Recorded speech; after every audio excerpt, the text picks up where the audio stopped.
I'm Melissa. I'm Jam. And I'm a chemist. And I'm not. And welcome to Chemistry for Your Life.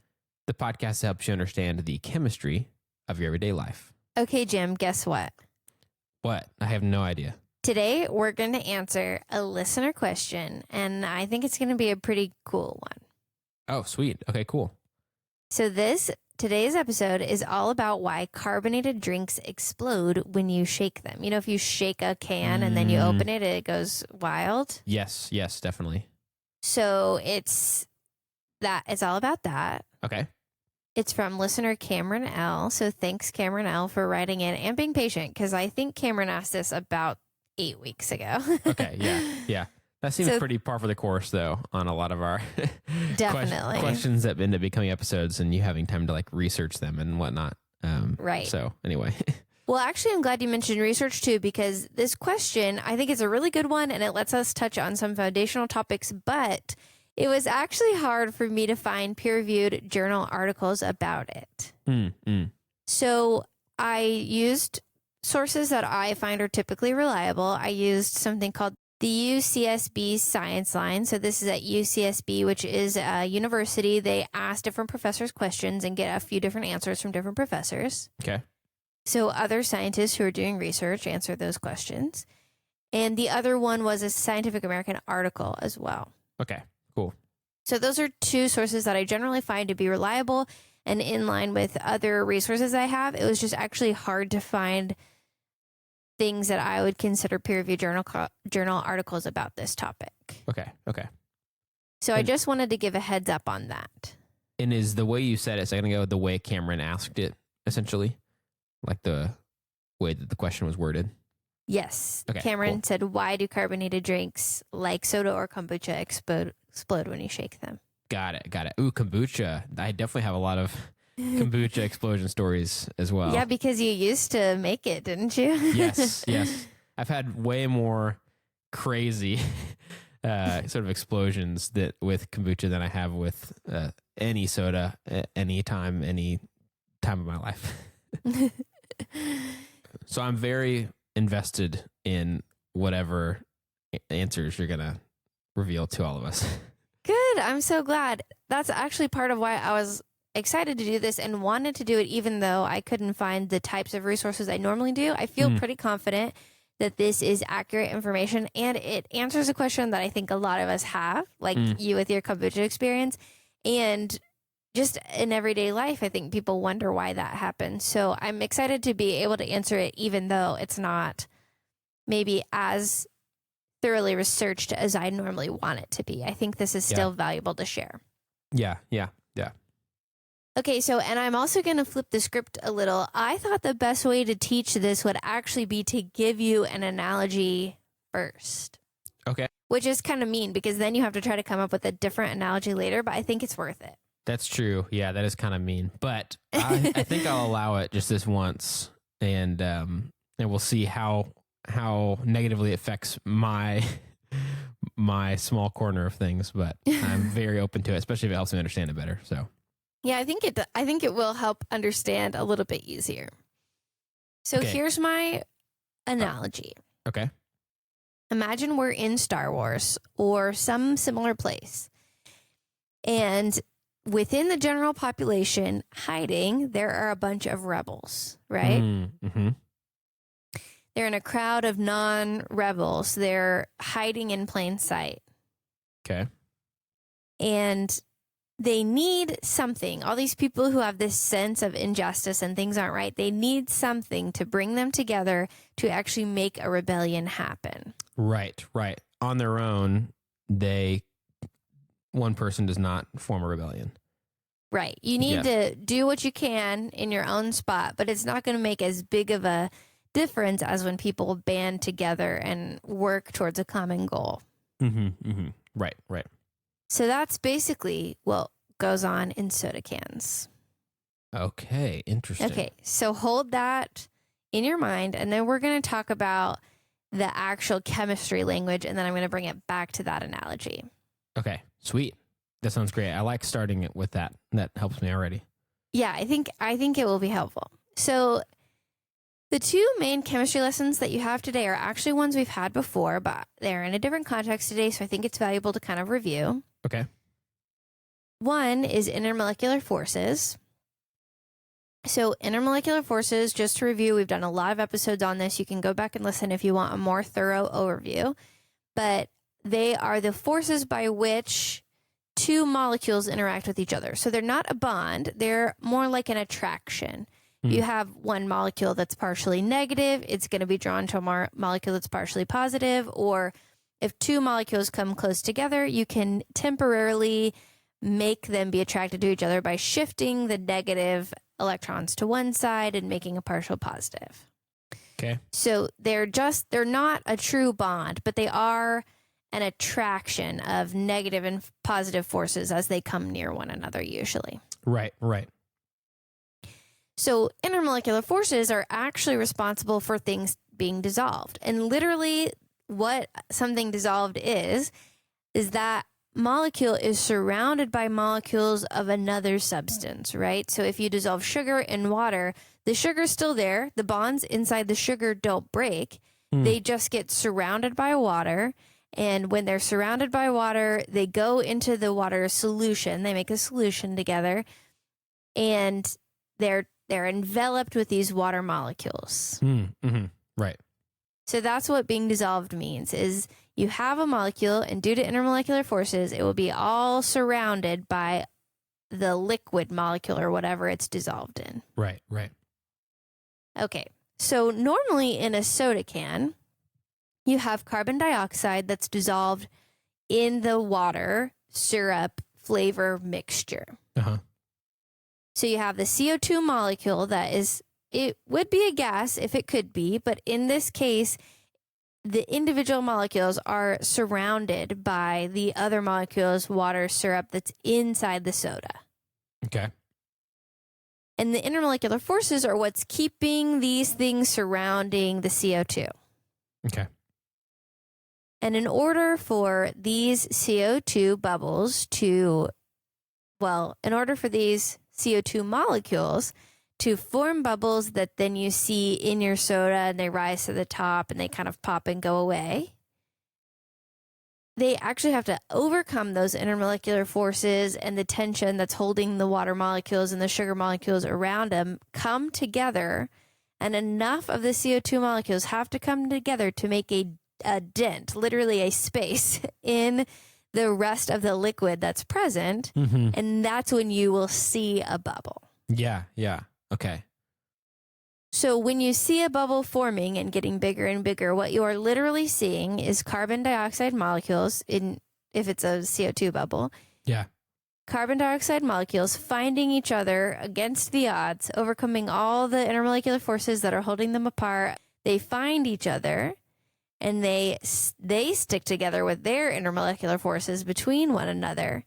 And as more and more other molecules come to join them, you start to see a literal space form where there's gas molecules together and not liquid anymore. And once enough of those are together, they can get large enough to rise up to the top, pop, and boom, CO2 escapes. Right.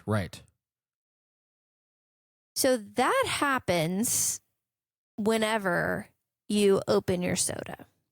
Right. They'll slowly do that, and that's why over time it becomes flatter and flatter. Right. Eventually there's so much CO2 that's escaped that it affects the sensation of drinking it and the taste a little bit and all that stuff, and we all know that that's less enjoyable. And that's a flat soda right there. Yeah. Okay, so that's what we chemists call a flat soda. That's funny. That is what we chemists call it. I think that's what everybody calls it. Yeah, chemists and every other profession as well. So when the can is closed, it's a little bit different, right? Because it's under pressure. So it's a closed system. The CO2 can't escape. There is a sliver of empty space at the top of your soda can, usually. When you open it, the liquid's not right there at the top. There's a little space of air. Right. So when your soda can is closed, under a lot of pressure, the few bubbles that are able to find each other, the few molecules that are able to find each other, collect enough of them together to form a bubble and float to the top, they're just going to be trapped in that top sliver of air. Yeah. Until no more of them can join that space. So that space will get full of CO2 molecules, and then all the rest are going to stay down, dissolved in the solution. Okay. As soon as you open it, the CO2 that's there on the top goes away. All the pressure is gone, and the rest of the CO2 molecules are able to start finding each other and trying to escape. And that happens slowly. Right. When we shake it, the gas molecules that were at the top disperse throughout the soda. And that gives the other gas molecules, you're mechanically mixing up the CO2 molecules at the top with the rest of the liquid, and then they are more likely to be able to find each other because you're putting energy into that soda. The molecules are moving around more. They're able to find each other more easily. Got it. More chances to disrupt the intermolecular forces that are keeping them sort of from each other. Yes, and more CO2 dissolved or mixed up in it, I guess, because you're taking the stuff that's escaped and putting it back in rapidly. Yeah. So the top, that air at the top is probably CO2, like also probably not like. It's CO2 because if it wasn't in the beginning, whatever was in the solution that tried to escape did, and then that was it. Okay. Got it. So it's probably got a layer of CO2 right there at the top. That could be dissolved back in or could just be, mixed back. Okay, got it. Yes. So when you shake it up, whatever was at the top is getting mixed in throughout, and you're giving more opportunities for these CO2 molecules to find each other and to make larger pockets of CO2 molecules together. Yes. And if you keep it under pressure, eventually they'll kind of even themselves back out. Some will escape, go to the top. They'll, intermolecular forces are still at play. Molecules are always moving, even if it's just a can sitting still on your desk or whatever. Yeah. So eventually it'll kind of even itself back out. Okay. That was going to be my next question is like, what happens when you shake one and then let it be and it just, ends up kind of balancing back out? Yeah, that's what should happen. Okay. But if you rapidly release the pressure, when all of those bubbles have found each other, all of those molecules have found each other and form bubbles, they're ready to go. They're ready to escape. They found each other. They have enough energy. The only thing keeping them down is the pressure. You release the pressure and boom, all of that gas tries to get out at once. They have successfully formed a rebellion. They've successfully formed a rebellion.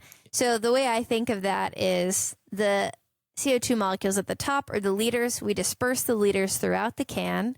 So they're collecting people to come along with them. And then if the Empire's not looking, boom, they'll take over. Yeah. They'll destroy the Death Star. Yeah. So the other thing that happens, though, is when all of those bubbles are trying to escape, usually because they're dispersed in the soda, some soda will come along with them. And that's why it looks foamy.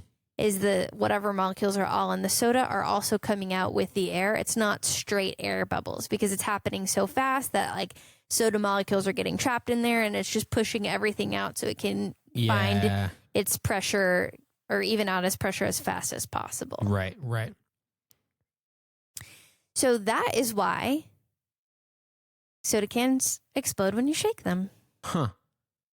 Interesting. And I'm guessing it's similar for kombucha. Maybe the gas is slightly different. I'm not sure what the makeup of kombucha, sort of carbonation is, but I guess there's a chance it could be different, but I don't know. Yes, I think it would be similar gas. I don't know because isn't it produced by bacteria? Yeah, it is. Yeah, bacteria eating sugar. If they're eating sugar, I think it would likely to be CO2 okay. and water because that's mostly what sugar is made up of: carbons, hydrogens, and oxygens. So a lot of time byproducts of biochemical products are CO2 and water. That would be my guess. And there's yeast involved too. I don't know for sure. Yeah. I think yeast also puts out CO2. Okay, cool. Yeah. I don't know 100%. I'm not a biologist, but usually if it's a natural system and gas is escaping, that's a pretty good sign, unless it smells really bad and then it's sulfur. Okay, yeah. It definitely has that a little bit of a similar like smell to, you know, bread or whatever. Like you can tell that there's it's not sulfury. But I do think the bubbles would behave the same no matter what they're made of. Yeah. Okay. Yeah. And that seems to track with just the anecdotal experience I've had. I'm so glad. But I will say, in my analogy, when I talked about the leaders of the rebellion get spread out if the pressure's released, if the empire is not paying attention, boom, it explodes. But if the empire is paying attention and they squash the rebellion, that's the can still having the pressure on and not being opened, and things will kind of go back. Yeah. You know, momentum goes away and they'll go back to where they originally were, just kind of like, right, you know, rebelling in their own ways individually rather than as a group. Yeah. In that case, the empire still has a control over all dimensions of the way things are working. And so there is no way. Of course, there are other stories where some other things happen, like temperature. You leave a soda can sealed in your car. Sometimes it can explode, and that could be the way the rebellion bursts out of the can. But in most cases, that's more about, do you know why it explodes whenever you let it sit in your car and get hot? Well, what is happening to the molecules? Certainly, more heat, more energy, molecules getting more excited, more movement, more pressure coming from inside. Yeah. But it seems like in an average situation, the empire is able to keep control until one of us goes over and opens the tab. Yes, definitely. And the more pressure coming from the inside whenever it heats up eventually overcomes the amount of pressure that can or bottle is rated to hold. Bottles are less likely to do it because they're actually stronger than aluminum. Right. So, but cans are notorious for exploding. Especially, I don't leave cans in the car in Texas in the summer. Unless they're already open and they're not long for this world. Yeah. But that's why, is because the heat puts so much energy into them that the can cannot contain the amount of pressure that now the soda is exerting on the can. But also, gases are less soluble as they heat up in liquid. I think it is because they move around and they're better at escaping. Yeah. And we talked about that being the one exception to things dissolve more when you heat them up, except gas. Right. I forgot about that. Yeah, that is so interesting. And so I think that probably contributes also to the pressure, is that gas is trying so hard to get out of that soda. Yeah. Interesting. So that is why soda or other carbonated beverages explode when you shake them. Okay. But, so I want you to explain it back to me, but I do have one thought of something else that might be at play when this happens. A fun fact for you, if you will. Okay. Sort of an Easter egg for those people who are in general chemistry classes right now. Nice. And then that will wrap us up nicely, I think. Okay, sweet. So what's tough is your analogy was pretty dang good. And I loved, of course, the connection to, like, we've often joked about intermolecular forces and the force in Star Wars. And so you picked a Star Wars analogy to kind of talk about what's overcoming the intermolecular forces and causing a rebellion. So anyway, it's just too good. I don't know if I came up with another analogy. It might just be a different movie where a different... Yeah, Lord of the Rings. Yeah, different rebellions. You get the fellowship spread out around Middle Earth. Yeah. Although in that case... they're causing rebellions. Yeah. Although in that story, it's almost like them splitting up and spreading out was what made them undetectable and able to do what they needed to do. So I don't know. That's tough. That's true. I was thinking of them as the cans at the top, and then they got dispersed throughout the liquid to rally the meeting point. That's true. That is true. So either way, the analogy of there being some leaders who are able to inspire a rebellion and get a lot of people inspired to join them seems to be the most intuitive analogy I would be able to think of as well. So I'll stick with that. When we start with the can, before we've shaken it up at all or anything like that, there's a lot of things going on. There's like the water. We know a good chunk of any soda is water.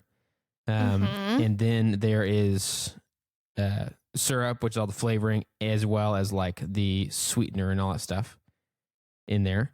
And there's also the carbon dioxide. Those are all mixed together, and the carbon dioxide is dissolved into that can, into the liquid. And that means that dissolved into the can made me imagine that there were little CO2 molecules in the aluminum. Yeah. Kind of cute. Yeah, don't shake up the can, because then the actual aluminum will start to froth and form bubbles or whatever.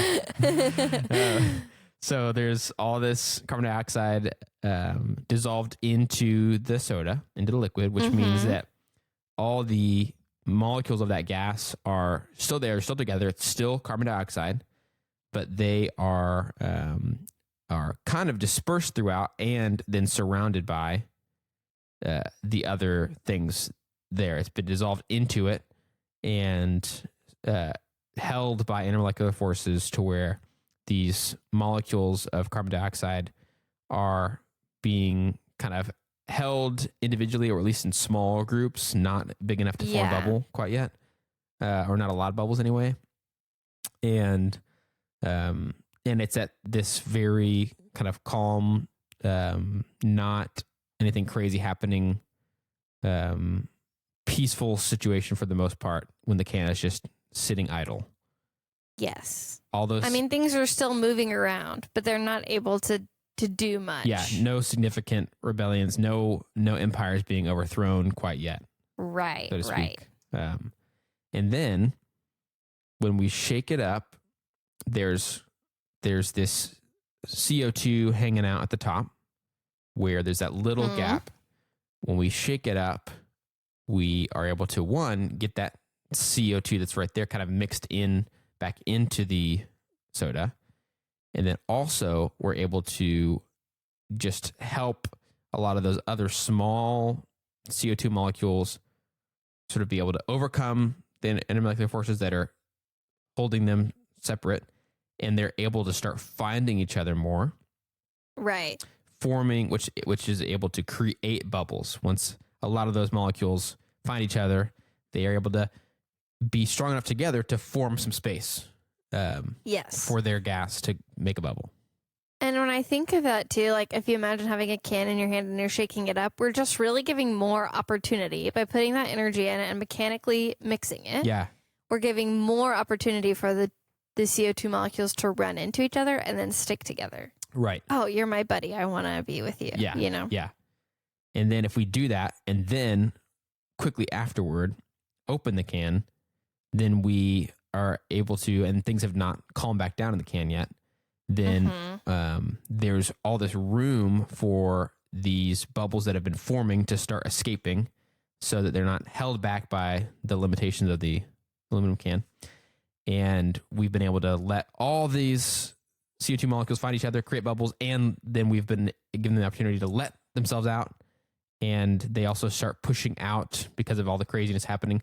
A lot of soda comes out too, because it's kind of bubbling up, and it's, I guess, probably also forming the barriers between the bubbles. So that brings out some soda too. And that makes a mess. And that's it. Yeah. Good job. Okay, so here's your fun fact / Easter egg. So if you are someone who's in general chemistry now, or maybe has ever taken it, you've probably talked about Le Chatelier's principle.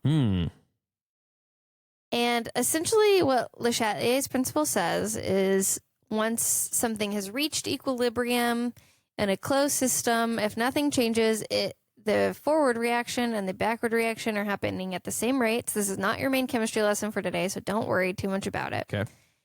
If then you mess something up on one side or the other, the reaction will have to try to balance itself back out. So in our cans, in our soda cans, we have carbonic acid that is breaking down into CO2 and water, and then it's reforming into carbonic acid. So those forward and reverse reactions are happening at the same time in our soda cans. But when you let CO2 out, you've put stress on one side of the system. So more of that carbonic acid will break down into CO2. So actually, by releasing the CO2, it's likely that the leftover acid is generating more CO2 to cause more chaos at the same time. Ah, interesting. So that's a quick overview of Le Chatelier's principle. If you haven't heard it before and you're like, what? Totally understand. I think we talked more about it in the fluoride on toothpaste episode. But this is a little Easter egg for you if you do have it, that you remember like, oh, we're getting rid of CO2, so more CO2 is being made. So then as the CO2 rushes out, it's possible that also the carbonic acid molecules are breaking down to try to restore equilibrium, contributing to the chaos. So that's kind of fun if you know about that or remember about that from general chemistry. Nice. Interesting. His name sounds familiar. Do you think I would have, in like a chemistry for non-majors, do you think I would have heard his name? I learned about it in high school chemistry, so I think it's possible that you could have learned about it. You could have learned about equilibrium and Le Chatelier's principle in high school chemistry. Okay, interesting. A lot of the name stuff, like, I remember which names I learned in high school for the most part, I think. Yeah. But then Lavoisier and, let's say the guy's name you just said again? Le Chatelier. Le Chatelier. To me, those both, for some reason in my mind, feel like they were in college. But like that's possible. Yeah. Niels Bohr and Dmitry Mendeleev, those are like the people I think of from high school. Oh, I think of those people from college, interestingly enough. But also, there's just a lot of names that it's likely that you don't remember. Aufbau principle, this, that, and the other. Yeah. Okay, sweet. Well, even if you don't remember Le Chatelier's principle, I still think it's fun that it might be at play. I feel like it would be hard to confirm that because it's happening so fast. I don't know how much of that equilibrium is, going to really try to restore itself. But it's likely to be at play. Yeah. Interesting. That's cool. So that's it. That's your chemistry lesson for today. Do you want to tell me a little bit about what's been going on in your week lately? I haven't seen you much because I'm just working on my dissertation all the time. So I don't know what's happening in your life, really. Dude, I know. It's like, we've had this happen a couple times where we've had weird gaps between recording and stuff like that for any number of reasons. But the thing that's the coolest that's happened since you and I hung out last is that Em and I got to go visit her family up in Indiana, which any listeners of the podcast will know we end up doing basically somewhere around every 6 to 8 months or so. Yeah. What's cool about this time is we flew, and my son, we did that for a few reasons, but my son did like amazing on the plane. So, oh my gosh, I love him. He's so cute. Yeah, that was a huge, like relief. And then we got to see all of M's family and catch up with them. And we got to stay in, like, M's really good at finding Airbnbs.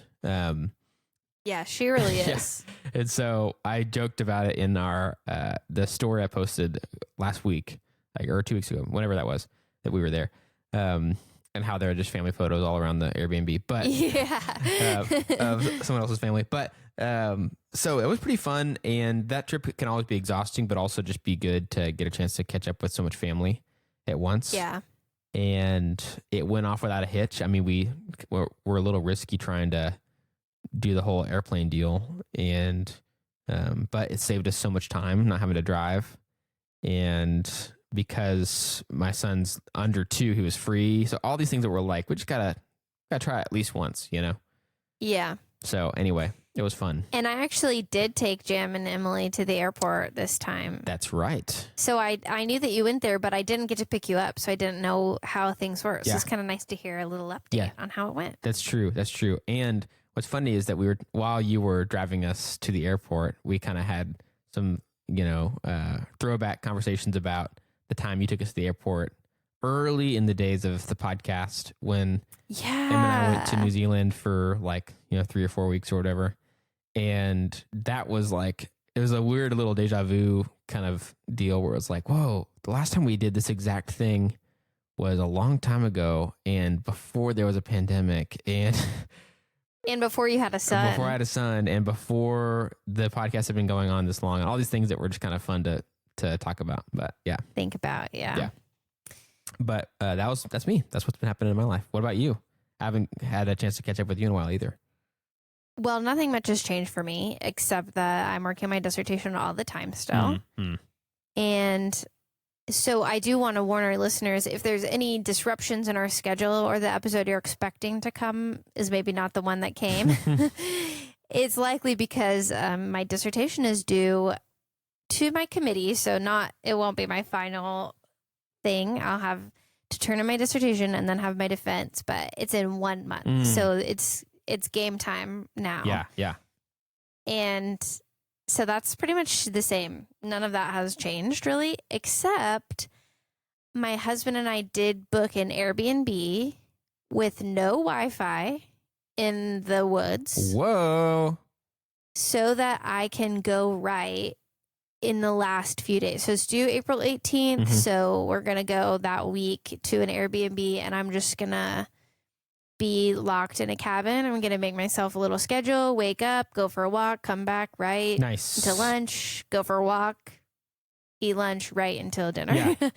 Probably write in the evening too, depending on where we're at. But that was kind of a relief because it gives me an opportunity to leave real life and focus on writing for 5 days in the final hour. So that's very exciting. Yeah. I'm really excited about that. That's awesome. That's a great idea. It sounds like a great way to change scenery and have productivity and all that kind of stuff.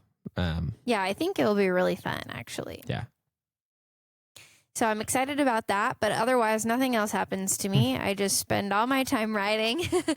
That's my current life. So yeah, I can't believe it's coming so quick. I remember when we started the podcast, I just started my new program like that year. Yeah. So it's going really, really fast. I can't believe it. Yeah, that's kind of crazy.